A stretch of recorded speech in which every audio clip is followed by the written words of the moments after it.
దార్శనికుడు, నవ యువకుడు, 75 సంవత్సరాల చంద్రబాబు నాయుడు గారు తెలుగు ప్రజల కోసం, తెలుగు రాష్ట్రాల కోసం కల్పించిన కొన్ని మౌలిక వసతులు తెలుసుకునే ప్రయత్నం చేద్దాం.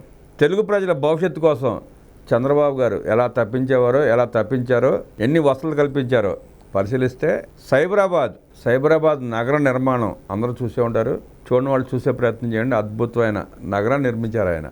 Hitech city, genome valley, financial district, pharma city, పల్లెకు రోడ్లు. హైదరాబాదులో 19 ఫ్లైఓవర్లు కట్టారు చంద్రబాబు నాయుడు గారు. ఫ్లైఓవర్లకు ఆరాధ్యుడు ఆయనే. ఔటర్ రింగ్ రోడ్ రూపశిల్పి ఆయనే. ల్యాండ్ పూలింగ్ దగ్గర నుంచి కన్స్ట్రక్షన్ స్టార్ట్ చేసిన తర్వాత కొన్ని అనివార్య కారణాల వల్ల తర్వాత వేరే ప్రభుత్వం వచ్చింది, అది వేరే సంగతి. కానీ దాని రూపశిల్పి ఆయనే, ల్యాండ్ పూలింగ్ చేసింది ఆయనే, కన్స్ట్రక్షన్ కూడా మొదలుపెట్టింది కూడా ఆయనే. ఇక ఎంఎంటీఎస్ వచ్చిన తర్వాత హైదరాబాద్, సికింద్రాబాద్ నగరాల్లో ట్రాఫిక్ ఎంత కంట్రోల్ అయిందో అందరికీ తెలుసు. హైదరాబాద్ కృష్ణా జలాలు తీసుకొచ్చిన తొలి ముఖ్యమంత్రి నారా చంద్రబాబు నాయుడు గారు. డిపిఆర్ సిద్ధం చేసి ఢిల్లీ మెట్రోకి అప్పగించింది కూడా చంద్రబాబు నాయుడు గారే. శంషాబాద్ గ్రీన్ ఫీల్డ్ విమానాశ్రయం, దానికి ఆయన చేసిన కృషి చాలామందికి తెలుసుకోవాల్సిన అవసరం కూడా ఉంది.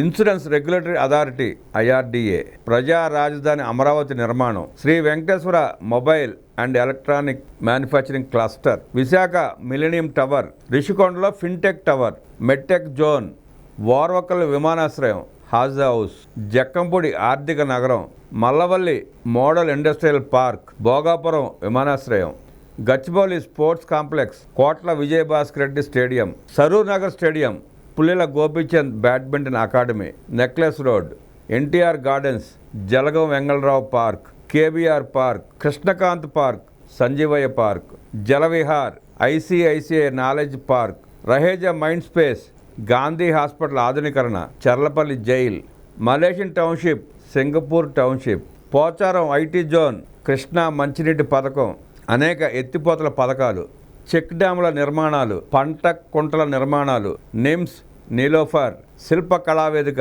Shilparamam, Hitex, secretariat complex, high court, Raj Bhavan, assembly, council, command control room, APIAC భవనం, police headquarters, Trinetra Bhavan, Vidyut Soudha, R&B భవనం, CRDA భవనం, గొల్లపూడి ఎండోమెంట్స్ భవనం. అమరావతిలో ఇన్ఫ్రాస్ట్రక్చర్ అభివృద్ధి, ప్రభుత్వ బడులలో డిజిటల్ క్లాస్ రూమ్స్, ప్రభుత్వ బడులలో వర్చువల్ క్లాస్ రూమ్స్, ఇలా అనేక కార్యక్రమాలు చంద్రబాబు నాయుడు గారు చేపట్టారు.